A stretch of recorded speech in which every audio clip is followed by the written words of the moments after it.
I would just like to say that Tyler's over here committing chemical. I'm not doing nothing. If I ever have to evacuate during this video. Last night I watched Ghost Adventures and I watched like the Extra Pulses or whatever it is. It's not Extra Pulses, it's the other one they did. Where they're sitting in like Zach's movie theater room and they're like rewatching the episode that they did like from years ago, and this one was Island of the Dolls.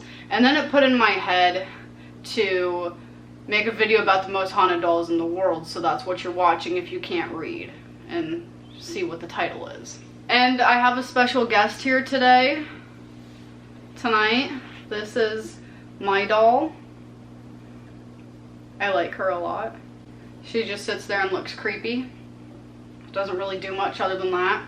So she's... What? We have something in common.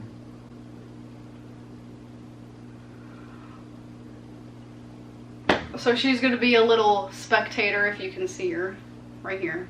The first doll is Annabelle. Very cliche, I know.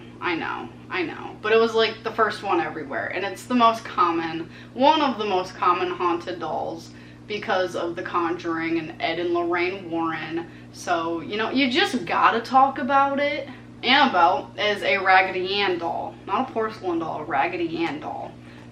And it kind of, those dolls always creeped me out when I was little. Like the porcelain ones never did, but the Raggedy Ann ones really creeped me out. And Annabelle was given to a student nurse in 1970. A psychic medium told the student that the doll was inhabited by the spirit of a girl named Annabelle. The student and the roommate tried to accept the doll and nurture her, but the doll exhibited malicious behavior. They contacted the Warrens at that point, and the Warrens pronounced the doll demonically possessed. Annabelle was then moved to their occult museum, and the museum is now closed, but the rumors that Annabelle had escaped her little case at the museum and people were freaking panicking, and I was like, ooh, I hope she ends up in my room. She's missing a shoe. Way to go. It came like that. I want to get a shelf and put it up above the bookcase. Actually, I want to put it up there by the light, and then I want to like go antiquing and find like the creepiest porcelain dolls I can find. What?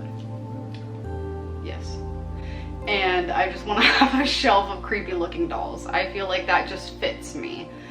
And then the next one is Robert the Doll. If you have a Facebook, you've probably seen people saying, sorry, Robert. Robert the Doll originally belonged to an artist named Robert Eugene Otto, and he was an eccentric artist. The doll was reportedly manufactured by the Steiff. It's a German company. I don't know if I'm pronouncing that right. Steiff or Steiff. And it was purchased by Otto's grandfather in 1904 and given as a birthday gift. The doll's sailor suit was most likely an outfit Otto wore as a child. Now, that's just creepy, a doll in a sailor suit. I have some traumatic Omegle experiences with Carly with sailor suits, so I'm not really a fan. While Otto studied art in New York and Paris, the doll stayed at his home at 534 Eaton Street in Key West. On May 3rd, 1930, he married Annette Parker in Paris and came back home to Key West and stayed in the house until Otto died in 1974, and his wife died 2 years later. The house with the doll was sold to Myrtle Reuter, who owned it for 20 years. Then the property was sold to the current owners and they used it as a guest house. The doll was donated to the East Martello Museum in 1994, and the doll is said to have supernatural abilities, allowing it to move, change facial expressions, and giggle. Okay.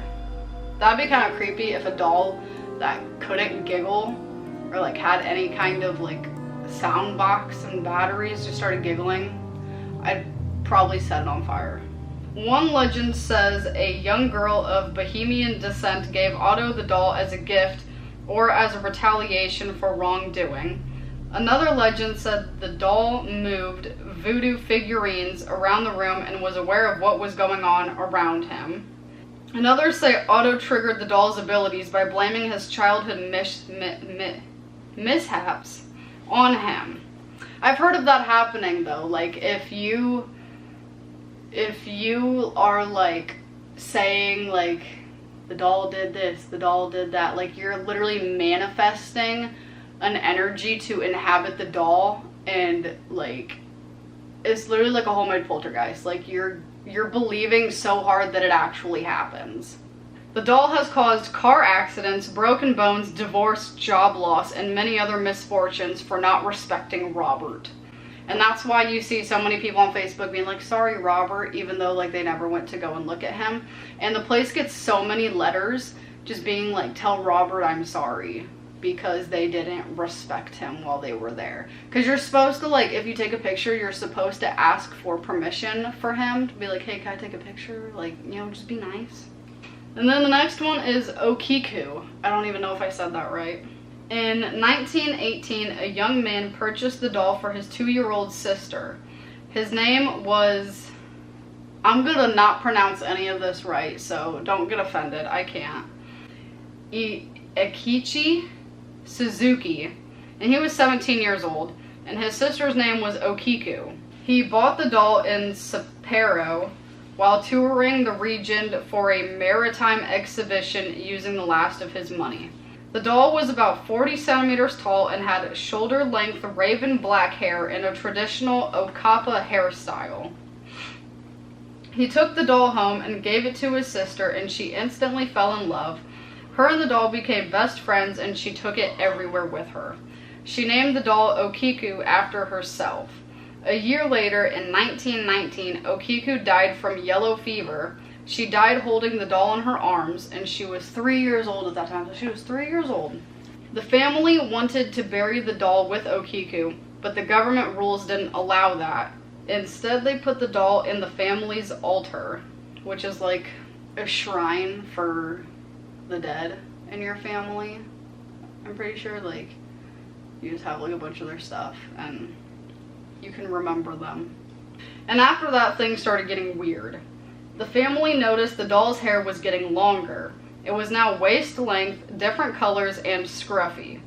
The family would dream about Okiku. Then when they woke up in the morning, the doll would be by their side. I would panic. That would be so creepy. After that, lights would flicker, noises like banging and footsteps and strange voices were heard. In 1938, the family moved to a different district. They had become fond of their daughter's spirit, and they thought it was a magical opportunity to interact with the dead. That's one way to put it. They didn't desire to take Okiku with. They feared that the magic was fueled by being close to her grave. The family went to the local temple and asked them to take care of the doll. The temple had already heard stories about the doll, so they were fascinated and more than happy to take the doll. They conducted several experiments and found out the hair that grows each year is the hair of a human child. I don't even know how that happens. I literally don't. And the hair gets trimmed regularly. Tourists claim the doll's mouth will open, and if you look in the mouth, you'll see baby teeth coming out of the porcelain gums. And I don't even know how that happens. That would be freaky. What if her hair just started growing? Yeah, we burn it. We burn it? Yep, and it's all in the house. Now this doll's name is Lily. And Lily is freaking traumatizing, okay? Like, I saw pictures, and I'm probably gonna have nightmares. Lily was made during the 1800s in Germany, and she features real human hair, discovered by an antique dealer who took her home, and the dealer began having dreams and nightmares, I guess they're nightmares, not really dreams, about a little girl who had a very bad accident. She was then put up for sale at the shop. A customer's little girl talked to the doll for 3 hours. Like, that's crazy. The girl said Lily was a little girl that had been subjected to extreme violence. Lily now resides at the Zach Bagans Haunted Museum. When Zach first encountered the doll, he said he felt immense energy coming from the doll. I really want to go to the Haunted Museum. And then the last one is, Island of the Dolls, because why not?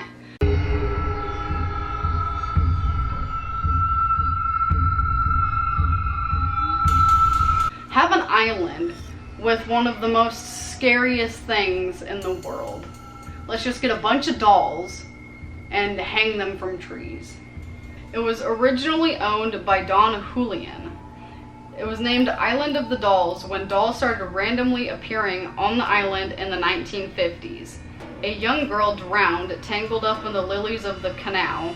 Her body was found on the banks of the Santampa Chinampas. It's Spanish. Don Julian claimed he heard the girl crying, "I want my doll." He hung the doll up near where he found the girl's body. He said every time he went outside after that, another doll was hanging from the trees. And every time he found a doll, he would hang it up, you know. And then Don Julian died in 2001 in almost the exact same spot that the little girl did. He believed the dolls helped chase away the spirit of the girl, and some think that the spirit of the girl is what caused Don Julian's death. Like, it's reported that he died of a heart attack, but who really knows? Because nobody was there when he did die. People found him, like, kind of laying in the water. So, nobody knows what could have happened. Let me know in the comments if you like dolls. I know a lot of people do not like dolls. And especially, like, porcelain dolls like this. So like and comment and subscribe. If you like haunted dolls, then you're in the right spot. And if you don't, you're probably traumatized if you made it this far.